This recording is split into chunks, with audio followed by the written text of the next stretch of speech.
અમદાવાદના નિકોલ વિસ્તારમાં મામાદેવ મંદિર ઉપર બુલડોઝર ફરી રહ્યું છે। આપ જોઈ રહ્યા છો અમદાવાદ મહાનગરપાલિકા દ્વારા કાર્યવાહી કરવામાં આવી રહી છે કે જ્યાં બુલડોઝર દ્વારા મંદિરની જે જગ્યા હતી તેને તોડી પાડવામાં આવી છે। કોર્પોરેશનનું કહેવું છે કે આ જગ્યા છે ગેરકાયદેસર છે। જો કે મંદિર માટે ખાસ કરીને જે મંદિરના સંચાલક છે, જે બાપુ છે, તેમનું કહેવું છે કે આ જગ્યા જો ગેરકાયદેસર હોય તો આટલું બાંધકામ કરવા દીધું કેમ, તે સવાલ વચ્ચે ખાસ કરીને અનેક ભક્તોને હાલ પોલીસ દ્વારા અલગ બેસાડી દેવામાં આવ્યા છે। તેની સાથે જો વાત કરવામાં આવે તો અનેક ભક્તો છે આજે પણ મંદિર તૂટવાની ભીતિને કારણે અહીં એકત્ર થયેલા છે। મારી સાથે મંદિરના મુખ્ય છે, તેમની સાથે વાત કરીશું। શું નામ છે આપનું અને આ મંદિર ક્યારે બનાવ્યું હતું ને કોઈ નોટિસ આપી છે કે કેમ કોર્પોરેશન દ્વારા? મારું નામ હકુબા પરમાર છે, હું મામા ભગતનું અને છેલ્લા 12 વર્ષથી આ જગ્યા ઉપર સેવા કરું છું।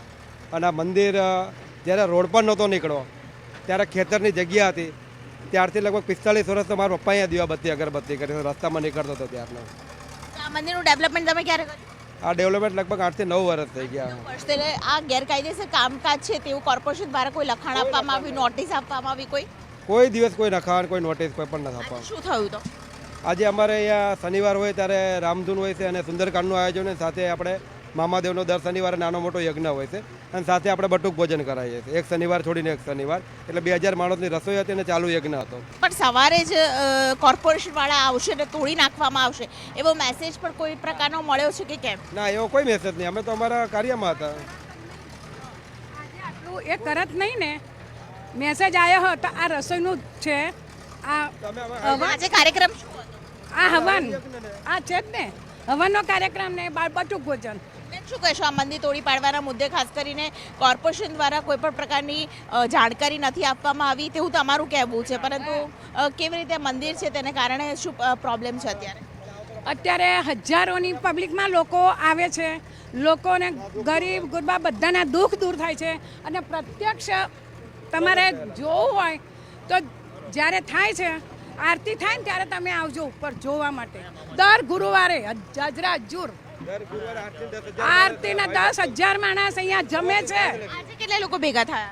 આજે લગભગ 2000 હશે જ, 2000 હતો જ, જમણવાર હતો ને। અમને મેડમ ખબર હોત કે આ લોકો આવવાના છે તો અમે આયોજન જ ના રાખીએ જ ને। આપણે આટલું આયોજન ના રાખીએ ને આપણને ખબર હોય તો। 2500 માણસોનો જમણવાર છે તે રાખવામાં આવ્યો તો તે શેડ તોડી પાડવામાં આવ્યો છે।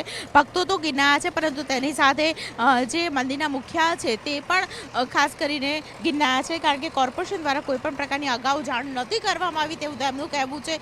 સાથે અધિકારીઓ પણ અહીં માત્ર સ્થળ તપાસ કરીને આવીને જતા રહ્યા હોય તેવું તેમના કર્મચારીઓનું કહેવું છે। એસ્ટેટ વિભાગના કર્મચારીઓ આ પ્રકારનું નિવેદન ખાસ કરીને સ્થળ પર આપી રહ્યા છે, ત્યારે સવાલ ઊભો થઈ રહ્યો છે કે શા માટે પહેલેથી અગાઉ જાણ ન કરવામાં આવી। એટલું જ નહીં, જ્યારે મંદિર તોડી પાડવાની વાત આવે છે ત્યારે સૌપ્રથમ તો જ્યારે મંદિર બન્યું ત્યારે જ કેમ કોર્પોરેશન દ્વારા અહીં કોઈ પણ પ્રકારના પગલાં ન લેવામાં આવ્યા તે પણ અહીં સવાલ ઊભો થઈ રહ્યો છે। કેમેરા પર્સન ક્ષણિક મહેતા સાથે દીપિકા કુમાર, ન્યૂઝ 18 ગુજરાતી, અમદાવાદ।